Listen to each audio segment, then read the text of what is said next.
I've been keeping tabs on a company called Walker Tape for a quick minute via Facebook. Their social media campaign really impressed me.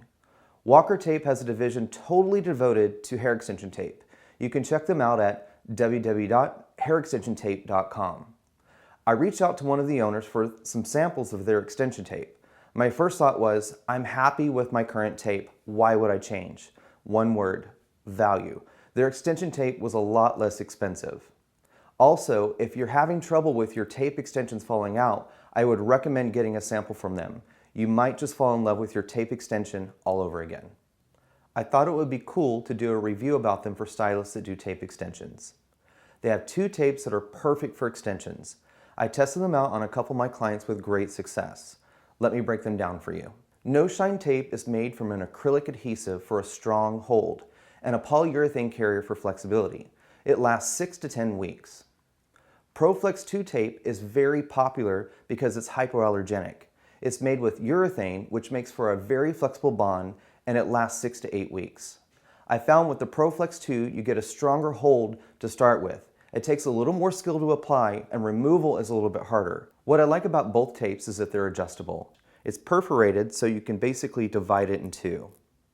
For brands like Easy Hair Pro and Balmain, you'd want to use it divided in 2. For the Hair Dreams, the base is just a little bit thicker, so we're going to want to use the full amount of tape. It really just depends upon the brand that you're using. So feel free to experiment and see what works best for you. Both tapes are applied exactly the same way. I'm going to demonstrate using Hair Dreams. This is what Hair Dreams looks like right out of the box. We've got a white liner here that protects the stickiness of their tape. And then over here, this is what it might look like after your client's worn it for maybe 6 to 8 weeks. The first thing that we need to do is remove the old tape. I'm going to take my thumb in a rolling motion and work my way across the base, pulling away from the base of the extension. Depending upon the system, this might be a little tricky. Just be patient. I'm going to go ahead and remove the white tape first. I'm going to repeat the same motion I did on the first panel. I like to take a pair of junkie shears and take control of the tape. Unroll that out. Then I'll lay the panel on top of the piece of tape. I'll be using the full amount of the tape because of the thickness of the Hair Dreams base. Once that's attached, I'm going to trim the excess tape away. Be careful not to cut or remove any of the hair from the base of the extension.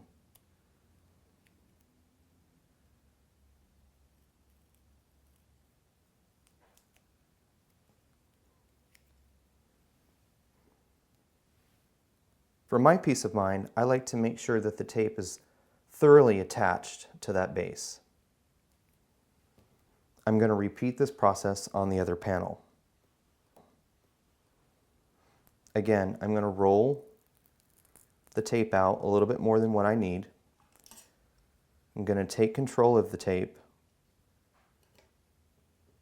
with my scissors. I'm going to lay the part of the base down that had tape on it previously and line that up.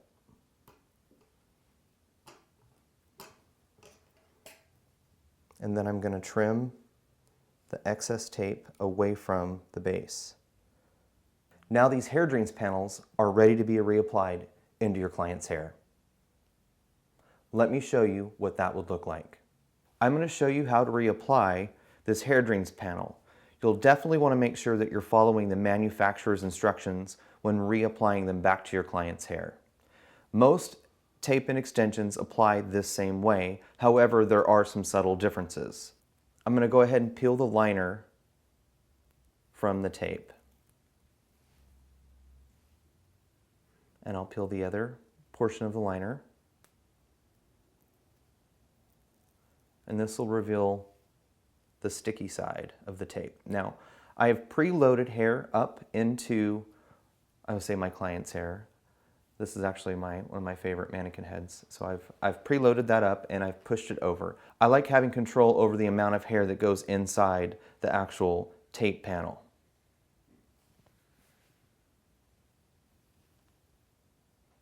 I'm going to apply this about a little bit less than a 1/4 inch, just enough space between the scalp and where it attaches to have enough movement so it doesn't stick out away from your client's head.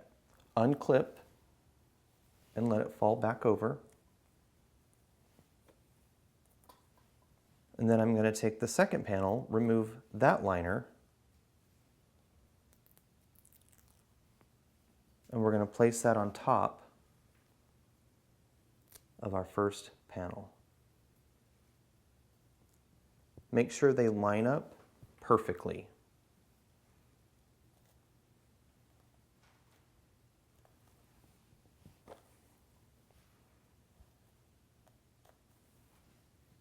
This is what a tape-in panel looks like when it's been reapplied using Walker tape. One last thing before we go, I wanted to let you know that Walker Tape is willing to give licensed cosmetologists like yourself a free sample to try. So I definitely take them up on this, and be sure to tell them that the Hair Extension Geek sent you. My name is Christopher Box, and I am the Hair Extension Geek.